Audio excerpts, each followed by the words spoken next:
स्वागत है दोस्तों आज का नया वीडियो, जिसमें हम आज डिस्कशन करने वाले हैं ज्योग्राफी यानी भूगोल का पहला चैप्टर, जिसका नाम है संसाधन। देख सकते हो दोस्तों, ये फर्स्ट चैप्टर है संसाधन। इसका आज हम डिस्कशन करने वाले हैं। हम तो आपको नोट्स के ज़रिए ही पढ़ाएंगे, लेकिन आपको ऐसा पढ़ाएंगे दोस्तों कि आपको समझ भी इतना अच्छा आएगा कि आप परीक्षा में अच्छा बेहतर कर सकते हैं। तो हम देखते हैं दोस्तों, आगे बढ़ते हैं। यदि आप चैनल को अभी तक सब्सक्राइब नहीं किए तो सब्सक्राइब कर दीजिए दोस्तों। बहुत मेहनत लगता है वीडियो बनाने में, मेहनत को कदर करते हुए आप सब्सक्राइब करिए और लाइक करिए, दोस्तों के साथ भी शेयर करिए दोस्तों। तो हम आगे बढ़ते हैं। पहला है संसाधन। संसाधन किसे कहते हैं दोस्तों? तो आप देख सकते हैं पहला इसका टॉपिक ही है संसाधन। तो पहले संसाधन के बारे में दिया रहेगा दोस्तों। अब जैसे जानते हैं, पहले संसाधन के बारे में दिया रहेगा। आपको पर डे बताते हैं दोस्तों कि जो पहले है उसका बारे में ये ज़रूर दिया रहेगा। तो अब देखते हैं संसाधन किसे कहते हैं। संसाधन एक ऐसा स्रोत है जिसके प्रयोग मनुष्य अपनी इच्छाओं की पूर्ति के लिए करता है। हमारे पर्यावरण में उपलब्ध हर वस्तु संसाधन कहलाती है, जिसके इस्तेमाल हम अपनी आवश्यकताओं की पूर्ति के लिए कर सकते हैं। आप देखे होंगे दोस्तों, संसाधन ऐसी चीज़ है जो हमारे तरफ आसपास सभी जगह रहती हैं। लकड़ियाँ हुआ, पत्थर हुआ, पत्थर से घर बनाते हैं, लकड़ियों से मेज़ बनाते हैं, कुर्सी बनाते हैं, पलंग बनाते हैं, अन्य वस्तुओं बनाते हैं। हम अपनी इच्छा के अनुसार लोहा का भी कुछ बनाते हैं। जो प्राकृतिक संसाधन है उसके द्वारा मानवीय संसाधन में उसको परिवर्तित करते हैं। मानवीय संसाधन उसको मानव अपने विकास बुद्धिमत्ता से उसको नया आकार देता है, अपने उपयोग के लिए बनाता है। तब देखते हैं, हमें आशा कि आप समझ चुके होंगे इसको अच्छे से। तो इसका आंसर यही होगा दोस्तों। अब आगे देखते हैं उपयोगी संसाधन क्यों उपयोगी है। प्राकृतिक संसाधन, मानवीय संसाधन, मानव निर्मित संसाधन। देखिए दोस्तों, मानव निर्मित प्राकृतिक संसाधन हो गया जैसे कि पेड़ पौधे हो गए दोस्तों, जल हो गया, पहाड़ हो गया, प्राकृतिक मैदानी क्षेत्र हो गया, घास हो गया जहाँ पे अपने आप से घास हो जाता है। मानवीय संसाधन हो गया दोस्तों। पर मानवीय संसाधन, मानव यदि कुछ बनाता है अपने विकास से। मानव निर्मित संसाधन, प्रकृति के द्वारा मानव कुछ बनाता है तो ये मानव निर्मित संसाधन हो गया। ये सभी वस्तुओं का उपयोग मनुष्य अपने आवश्यकता को पूरी करने के लिए, हम किसी भी चीज़ को ज़रूरत होती है तो हम उसे पूरा करने के लिए करते हैं। जैसे कि हमें लिखने के लिए ज़रूरी है तो हम अपने कॉपी और कलम का इस्तेमाल करते हैं, जिसमें कॉपी जो है पेड़ से बनाए जाते हैं, अन्य वस्तु में मिलाए जाते हैं उसमें, जो मानव अपने बुद्धिमत्ता विकास से अब करता है। पहले पत्तों पर लिखा जाता था प्राचीन काल में। यदि आप पढ़े होंगे 6 क्लास का, तो उसमें प्राचीन काल में बताया गया था कि पहले इतिहास लिखा जाता था, वो सब पत्तों पर लिखा जाता था, जो कि अब नहीं लिखा जाता। अपने मानव ने अपने विकास, बुद्धि और प्राकृतिक संसाधन से मानव संसाधन में परिवर्तित कर उसे बनाया, अपने प्रयोग के लायक बनाया। अब होता है अब देखते हैं दोस्तों प्रयोज्यता। एक वस्तु अथवा पदार्थ की उपयोगिता अथवा प्रयोज्यता उसे एक संसाधन बनाती है। प्रयोज्यता देखते हैं दोस्तों कि हमें जो आवश्यकता होती है उसे अपनी आवश्यकता अनुसार उसका ढांचा देते हैं। हमें क्या ज़रूरी है, क्या उसको करना चाहिए, क्या नहीं करना चाहिए, इसके अनुसार देखते हैं। अब देखते हैं दोस्तों मूल्य क्या। कुछ संसाधनों का आर्थिक मूल्य होता है, जैसे धातुओं का आर्थिक मूल्य होता है। कुछ संसाधन हैं ऐसे हैं जिनका मूल्य है, जैसे सोना हो गया, चांदी हो गया, लोहा हो गया, वगैरह वगैरह, सब जो है सबका मूल्य होता है। देखते हैं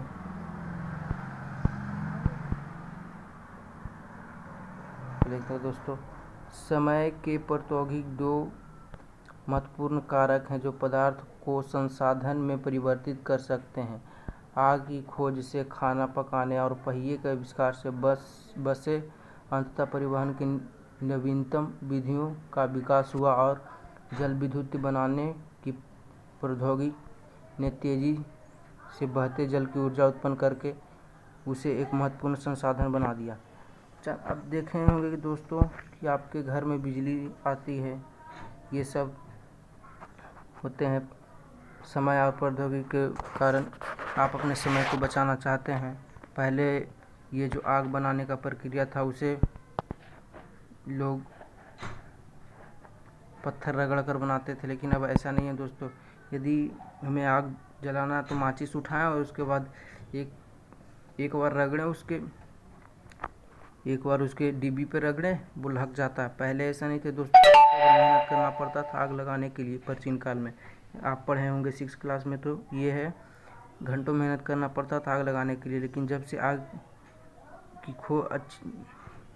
फिर हो गया परिवहन चक्कों का जब से आविष्कार हो गया। देखिए दोस्तों, जब ये 2 चक्के हो गए, ये दोनों ये एक साइकिल बना दी दोस्तों। देखते हैं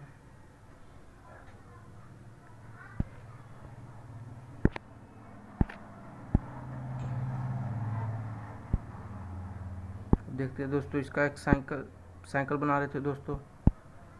देखिए कि ये हो गया, कि ये हो गया, इस पे एक साइकिल बना रहे हैं दोस्तों। देखिए साइकिल ख़राब हो सकता है पर कोई बात नहीं। कि साइकिल पहले तो साइकिल बना, उसके बाद बाइक बना, आज अनेक गाड़ियाँ बनी हैं जो कि चलती है, जिससे समय की बचत होती है दोस्तों। ये जो चक्का गोल होता है, इससे लुढ़कता है, ये ढलान के लिए आसान होता है। इसी के लिए पहिया का निर्माण हुआ, इससे कि आविष्कार तेजी से हुआ, विकास हुआ। अब जल विद्युत बनाने के लिए प्रौद्योगिकी का तेजी से जल उत्पन्न करने के लिए हुआ दोस्तों। जैसे कि आज हाइड्रो इलेक्ट्रिक से होता है, सौर इलेक्ट्रिक से होता है, बहुत सारे ऐसे है जिनसे ये सभी प्राकृतिक संसाधन है। इससे हम मानव अपने आवश्यकता के अनुसार परिवर्तित करके अपना आवश्यकता को पूर्ण करते हैं। हो गया पेटेंट। इसका तात्पर्य किसी विचार अथवा आविष्कार एकमात्र अधिकार से है। इसका तात्पर्य है कि किसी विचार अथवा आविष्कार एकमात्र अधिकार है। विचार करके हम आविष्कार करते, ये सब एकमात्र अधिकार है दोस्तों कि हम अपने बुद्धि को विकास करते हैं इसके द्वारा। प्रौद्योगिकी का हो गया किसी कौशल करने अथवा वस्तु बनाने में नवीनतम ज्ञान को अनुप्रयोग को प्रौद्योगिकी कहता है। कोई वैज्ञानिक है, किसी वस्तु को बनाता है अपने आवश्यकता अनुसार, साइकिल बनाता है, बाइक बनाता है, वो बस बनाता है, कार बनाता है, जिसके प्रयोग होते हैं दोस्तों, हम सब करते हैं, जिससे कि समय की बचत होती है। अब देखते हैं प्राकृतिक संसाधन के प्रकार। प्राकृतिक संसाधन है, इसका प्रकार होता है जैसे सब चीज़ का प्रकार होता है, हम अपने पहले बताया था। तो प्रकृति का संसाधन का प्रकार यहाँ पे 3 दिया हुआ है दोस्तों, देख सकते हैं। पढ़ते हैं प्राकृतिक संसाधन पहले है दोस्तों, जो संसाधन प्रकृति से प्राप्त होते हैं और अधिक संशोधन के बिना उपयोग में लाए जाते हैं, प्राकृतिक संसाधन कहलाते हैं।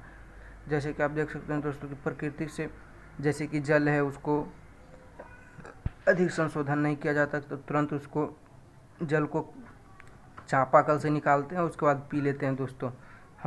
हमारे नदियाँ और झील का जल, मृदा और खनिज सभी प्राकृतिक पदार्थ। हमने आपको बताया था दोस्तों कि नदियाँ, झीलें, मिट्टी, खनिज, जो अनाज होते हैं, विभिन्न समूहों को प्राकृतिक संसाधनों का वर्गीकरण उनके विकास एवं प्रयोग के स्तर पर उद्गम, भंडार एवं वितरण के अनुसार किया जाता है दोस्तों। विभिन्न समूहों में दोस्तों इसका प्रयोग विकास के लिए किया जाता है, जैसे जल को पीने के लिए किया जाता है इत्यादि। अब हो गया वास्तविक संसाधन दोस्तों। वास्तविक संसाधन वे संसाधन होते हैं जिसकी मात्र ज्ञान होती है। इन संसाधनों का इस समय प्रयोग किया जा रहा है। महाराष्ट्र के दक्कन की पठार काली मिट्टी से भरपूर निरपेक्ष सभी वास्तविक संसाधन हैं। ये सभी दोस्तों वास्तविक संसाधन हैं, प्राकृतिक के संसाधन हैं, संभाव्य संसाधन। वे संसाधन देख सकते हैं दोस्तों, संभाव्य संसाधन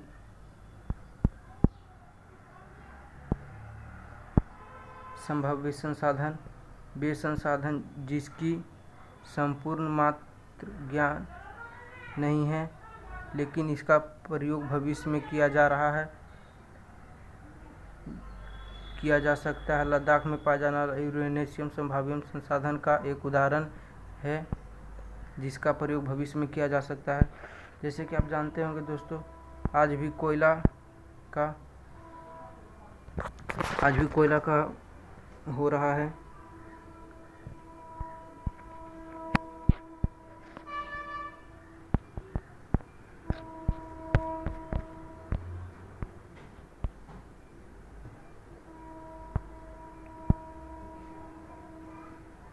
आज भी कोयला का जो हो रहा है, इसका देख सकते हैं एक अच्छा उदाहरण है लद्दाख में पाए जाने वाले यूरेनियम संभावना संसाधन का एक उदाहरण है। आप इसे लिख भी सकते हैं दोस्तों। उत्पत्ति के आधार पर संसाधन, देखिए अब उत्पत्ति के आधार पर संसाधन का है तो जैविक संसाधन सजीव वस्तुओं होते हैं, जैसे पौधे और जंतु। ये जैव संसाधन है दोस्तों, पौधों एवं जंतु आदि। अजैव संसाधन है दोस्तों, मृदा, चट्टान, इनमें जीवन नहीं है दोस्तों, ये सब मृदा चट्टान है, पर बढ़ते जरूर हैं। प्राकृतिक संसाधन के रूप में विस्तृत रूप देख सकते हैं दोस्तों। अब ये रहा नवीकरणीय संसाधन, जिसे हम पुनः नया के रूप में प्राप्त कर सकते हैं। जैसे सूरज की किरण हर रोज़ सुबह उगता है दोस्तों, आप जानते ही होंगे, क्या देखते ही होंगे कि हर रोज़ सुबह उगता है। ये नवीकरणीय संसाधन का एक अच्छा है। तो आप देख सकते हैं वे संसाधन जो शीघ्रता से नवीकृत अथवा पुनः पूरित होता है।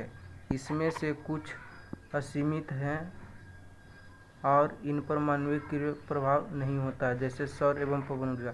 हम बताएं दोस्तों कि सौर ऊर्जा है जिससे बिजली बनती है दोस्तों, पवन ऊर्जा से भी बिजली बनती है, हाइड्रो इलेक्ट्रिक और एक बाइंड मिल के द्वारा बनता है दोस्तों। ये सभी नवीकरणीय संसाधन है। जल, मृदा और वन का लापरवाही किया जा रहा है, इनके अनेक भंडार को प्रभावित कर रहा है। आप लोग जानते होंगे दोस्तों, आज के समय में वन का उपयोग बहुत ज़्यादा हो रहा है। मनुष्य की जनसंख्या बढ़ रही है, वो अपने रहने के स्थान को बनाने के लिए वो पेड़ पौधों को काट रहे हैं। ये नवीकरणीय संसाधन हो गया दोस्तों। ये दोनों नवीकरणीय का अच्छा संसाधन है, जो कि हर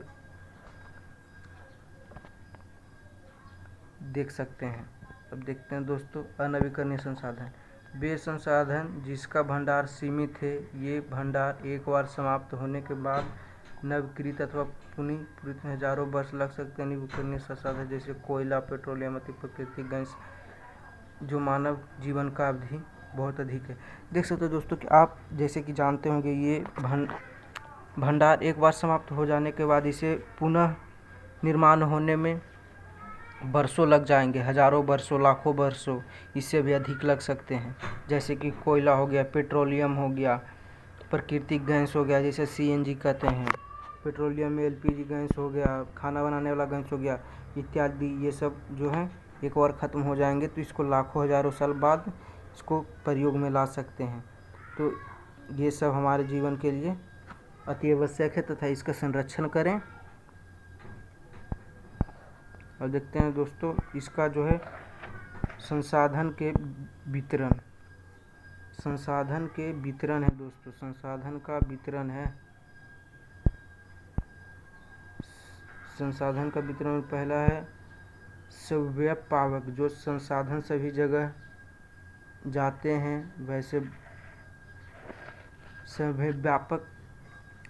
सर्वव्यापक है जो संसाधन सभी जगह जा पाते हैं। जैसे कि आप देख सकते हैं दोस्तों, वायु है जो कहीं भी चले जाते हैं। आप यदि कमरा बंद किए भी हुए हैं तो खिड़की या वेंटिलेटर के द्वारा अंदर वायु आ ही जाता है। और एक स्थानिक, वे संसाधन जो कुछ निश्चित स्थानों पर ही पाए जाते हैं, जैसे तांबा, लोहा, अयस्क, ये सभी है जो कहीं निश्चित स्थानों पर पाए जाते हैं दोस्तों। वायु जो हम, तो ये दोनों आपको याद रखने के लिए है, आवश्यक है, परीक्षा में पूछी जा सकती है, तो आप इसको लिख भी सकते हैं दोस्तों। अब देखते हैं प्राकृतिक संसाधनों का वितरण भूभाग, जलवायु, ऊंचाई जैसे अनेक भौतिक कारकों पर निर्भर करता है। प्राकृतिक संसाधन है दोस्तों, भूभाग, जलवायु, ऊंचाई जैसे अनेक प्राकृतिक भौतिक कारकों पर निर्भर करता है दोस्तों। जैसे कि मानव निर्मित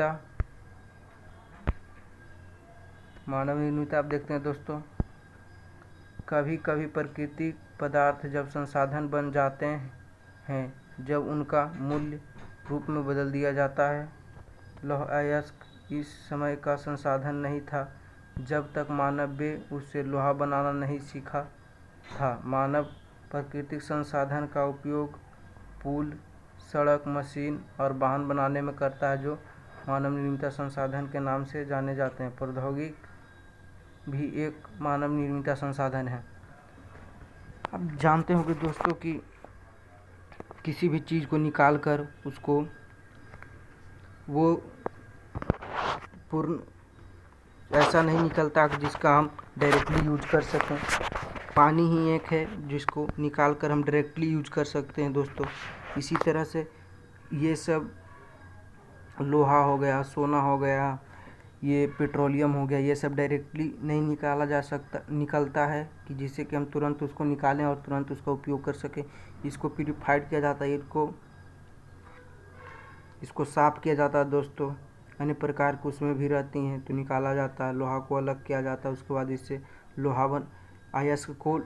अयस्क को लोहा बनाया जाता है। उसके बाद लोहा से पुल बनाया जाता है, गाड़ी बनाया जाता है, मशीन बनाया जाता है, अन्य चीज़ों बनाया जाता है। अब देखते हैं दोस्तों मानव संसाधन। वे लोग और अधिक संसाधन बनाने के लिए प्रकृति सबसे अच्छा उपयोग तभी कर सकते हैं जब उनके पास ऐसा करने का ज्ञान, कौशल, प्रौद्योगिकी उपलब्ध हो। मानव संसाधन, लोग और अधिक संसाधन बनाने के लिए प्रकृति का सबसे अच्छा उपयोग तभी कर सकते हैं जब उनके पास उसका ज्ञान होगा कि हम इस चीज़ को कैसे क्या करें कि जिससे हमारा काम है जो सफलतापूर्वक हो जाए। अब देख सकते हैं मानव संसाधन विकास, अधिक संसाधनों के निर्माण में समर्थ होने के लिए लोगों का कौशल में सुधार करना। देखिए दोस्तों, हम अपने बुद्धि को विकास करके मानव संसाधन को अधिक बढ़ा सकते हैं, बुद्धि को, कौशल को सुधार कर सकते हैं। संसाधन संरक्षण, अब हम जैसे कि बताएं दोस्तों कि संसाधन हमारे जीवन के लिए बहुत अत्यावश्यक है, तो इसका संरक्षण भी जरूरी है। संसाधनों का सतर्कतापूर्वक उपयोग करना ही नवीकरणीय के लिए समय देना। देखिए, जैसे कि आप पेड़ पौधों को काट रहे हैं, जिस तरह से आप उसे काट रहे हैं उस तरह से उसे लगाने का भी कोशिश करिए दोस्तों, क्योंकि जिस तरह से वो कट रहा है आगे आपको दिक्कत होगी। वायु नहीं मिलेगा, ऑक्सीजन नहीं मिलेगा, वर्षा नहीं होगी कुछ समय बाद। तो हमारा प्रयास रहता है कि हम आपको जितनी अच्छा से समझा सके। तो आप हमारे चैनल को सब्सक्राइब करिए दोस्तों, लाइक करिए और अपने दोस्तों को जोड़िए जो नए नए ज्ञान पा सके। इसका MCQ कल आएगा, इसका MCQ कल 12 बजे आएगा, आप देख लीजिएगा दोस्तों। आप भूलना नहीं, आपको ये सब ज्ञान की बातें हैं। यदि आप ज्ञान को अच्छी तरह से पा सकोगे तभी आगे बढ़ सकोगे दोस्तों। तो अब आगे देखते हैं सतत पोषणीय विकास, संसाधनों का उपयोग करने की आवश्यकता और भविष्य के लिए अनेक संसाधनों में संतुलन बनाए रखने का जो तो भौतिक विकास कहलाता है। आप जितना भी हम पढ़ाएं दोस्तों, आप उसको लिख सकते हैं, नोट्स बना सकते हैं और उसके बाद परीक्षा के 1-2 दिन पहले उसे पढ़ सकते हैं। या तो वीडियो हमारा देख लीजिए, पढ़ने का कोई ज़रूरत नहीं है, एक बार वीडियो देख लीजिएगा उसके बाद उसको नोट्स में लिख कर एक बार यदि रीडिंग कर लीजिएगा तो आपका दिमाग में बैठ जाएगा दोस्तों। तो हमारे चैनल को सब्सक्राइब करिए दोस्तों, बहुत मेहनत लगता है दोस्तों, दिन भर का टाइम इसमें लग जाता है दोस्तों, तो आप इसीलिए सब्सक्राइब करिए दोस्तों। हम आगे बढ़ते हैं, अब कल इसका आएगा, प्लीज़ सब्सक्राइब कर दीजिए दोस्तों और लाइक करना ना भूलिएगा दोस्तों, क्योंकि हमको इसी से पता चलता है कि हमारे कितने ऑडियंस हैं जो हमें लाइक करते हैं। तो अब आगे देखना कल बाकी है दोस्तों, कल अब नया वीडियो आएगा, इसका इंतज़ार करिए।